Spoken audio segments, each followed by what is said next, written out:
a touring production of The Rise and Fall of Little Voice, starring Christina Bianco, Shobna Gulati and Ian Kelsey, which I saw at the Mast in Southampton. Touring productions are the Cinderella of British theatre. Given the choice, actors will often prefer to work in one place, preferably London. And so, when I saw that two former soap actors and a YouTube sensation were heading the cast of the new touring production of The Rise and Fall of Little Voice, I feared the worst. How wrong I was.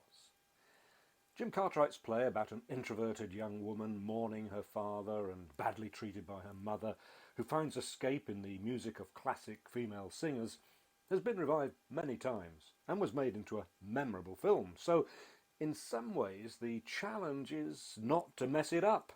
But Shobna Gulati as the horrendous mother, Mary, is hilarious. Ian Kelsey as the smooth-talking showbiz manager gives us just the right mix of sleaziness and desperation. And as for Christina Bianco as the taciturn daughter with the voice of an angel, well, I have a lot to say about her, but that's the 1 minute up. So keep watching for much more about this excellent production of The Rise and Fall of Little Voice. Let's start with Christina Bianco. I'd never heard of her till now, which is clearly my bad since she has 123,000 followers on YouTube and her impressions of singers have been viewed over 25 million times. Now, the problem for all the actors in this show is that there has been a definitive film version that is imprinted on most of us. Brenda Blethyn as Mary, the mother, Michael Caine as Ray, the small-time talent agent, and of course Jane Horrocks as LV, or Little Voice. So they all have to work very hard to make you forget those definitive performances. None more so than the person playing LV. And the first question is, how well can she sing? We get glimpses as the first act progresses, and then there are two nightclub performances which LV is pushed into making. Does Christina Bianco carry it off? She most certainly does. Not only does she sing beautifully, but her impressions of Judy Garland, Marilyn Monroe, Shirley Bassey and many more are spot on. I mean, after all these years, very few in the audience will be surprised when, after all the silence and whispers, LV reveals her diva singing voice. But the tingle down the back of the neck that Miss Bianco creates is still powerful enough to merit a round of appreciative applause.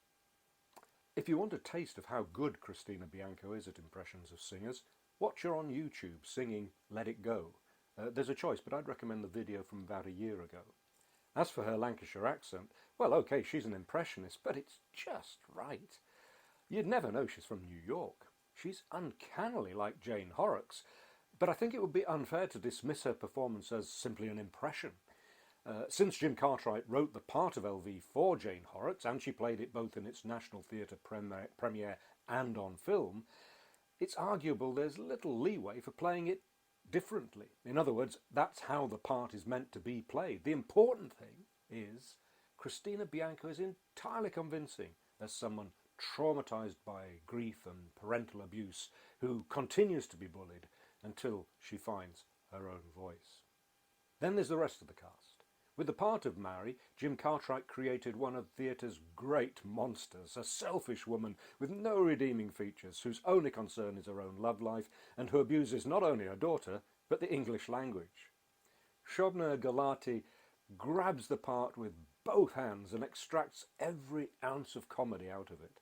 She relishes the outrageous puns, "I did it my Ray," and dishes out her malapropisms such as "she can't even be swivel," or "at my time of strife," with a perfect deadpan delivery. Visually, her tasteless outfits and makeup are so over the top that many drag acts would find it hard to compete. And her physical comedy is a joy, especially when she's playing being drunk. I loved the moment when she pulled Ian Kelsey onto the sofa, her legs flailing in the air. She does literally throw herself into the role and gives it, as her character would say, 100%. And Ian Kelsey is a revelation. I last saw him 30 years ago as Danny Zuko in Grease. He's still offering roguish allure, but here, as he attempts to exploit LV, he adds an underlying nastiness. Mr. Kelsey conveys well the ageing charm and sense of failure that make his character so comically pathetic. Fiona Mulvaney is excellent as Mary's friend Sadie, although I can't help feeling the part of a stooge who says very little other than okay is reminiscent of the kind of one-dimensional character you'd find in an old-fashioned sitcom. And that's just one of the ways this play is now showing its age. Also, this mainly pacey play seemed to me to be drawn out at the end. The set, designed by Sarah Perks, takes the form of a two-up, two-down house with the front and part of the roof torn off, as if giving us an unauthorised glimpse into what would normally go on behind closed doors. It's crowded with furniture and other cheap objects, adding to a strong sense of Marie's tawdriness and the claustrophobia of working-class life. Bronagh Lagan is the director responsible for a production that gives laughter, pathos and joy in equal measures. I give her touring production of The Rise and Fall of Little Voice 4 stars. I hope you found this review interesting. If you did and you want to be the first to know about my future reviews, please subscribe. Costs nothing. And if reading reviews is more your thing, please visit 1minutetheatrereviews.co.uk. Thank you for watching.